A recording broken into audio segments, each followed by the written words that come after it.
In the 1960s, Hungarian researcher Laszlo Polgár proposed that geniuses are made, not born.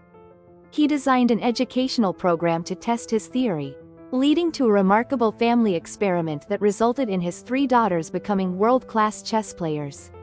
This video delves into the Polgár experiment and its results, which challenged conventional beliefs about genius. If you find this video interesting, please support us by hitting the like button. Now, let's get started. Laszlo Polgár had been studying the childhoods of geniuses. He noticed something significant: geniuses are not born but are made through education. So, Laszlo Polgár devised an original educational program based on his research findings and came up with a rather unconventional idea: to find someone who would have children with him so he could experiment and prove his method of creating geniuses. Astonishingly, Laszlo was openly seeking a marriage partner for this very purpose. Quite an unusual courtship approach, don't you think? Then, a Ukrainian woman named Klara expressed interest by saying, "I'm interested in your plan," and agreed to participate in the experiment.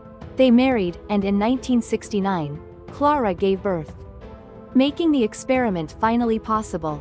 So, is the exceptional talent of those called geniuses predestined? Or is it the product of their efforts and environment? Today's theme is how to become a genius, focusing on the Polgár experiment. What did the father do to his children, and what were the results? Since his student days, Laszlo Polgár had been studying the lives of great figures. He researched the biographies of hundreds of people, including ancient Greek philosopher Socrates and Albert Einstein, who proposed the theory of relativity. As a result, he became convinced that any child could become a genius. "I am certain I can create a genius," Laszlo explained his plan to the local authorities. But they advised him to visit a mental hospital, suggesting he might need psychiatric help. Indeed, he must have seemed quite eccentric at the time. However, Laszlo did not give up. He eventually married Klara, who supported his plan. And they had 3 daughters: Susan, Sophia, and Judith. Then, they deliberated on which field to make their daughters geniuses. Math might be a good option, they thought.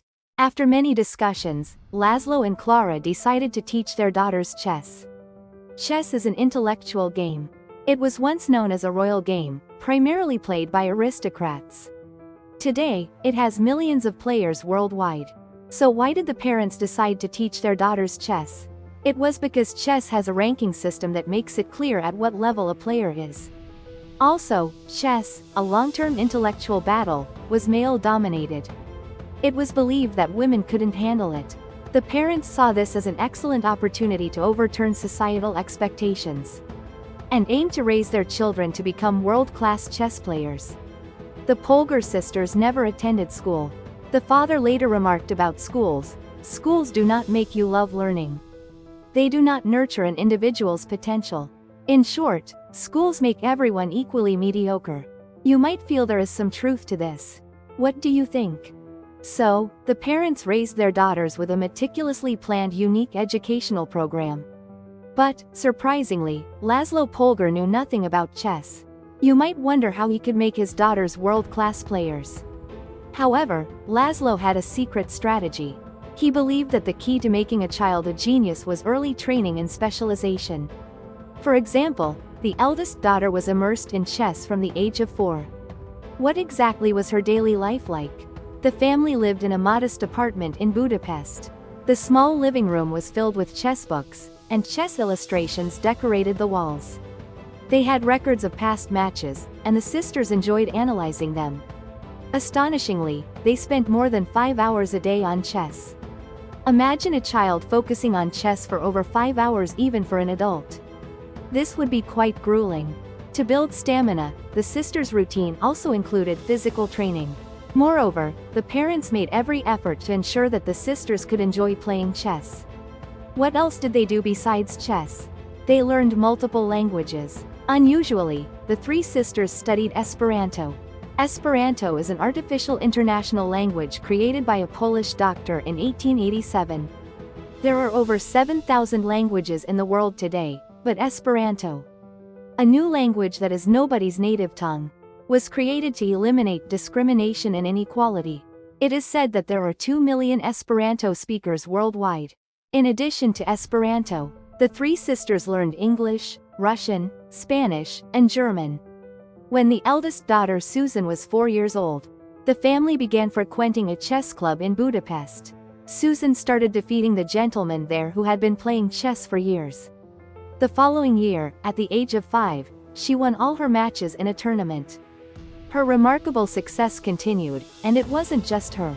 All three sisters participated in tournaments around the world. The travel preparations were mainly handled by their mother, Clara, and they visited over 40 countries. In 1984, at the age of 15, Susan became one of the world's top female chess players. In 1986, she became the first woman to qualify for the World Championship. Behind the glory, there was unimaginable effort. At the age of 16, Susan once endured menstrual pain during a match and fainted, falling off her chair. In 1991, the eldest daughter, Susan, earned the title of Grandmaster.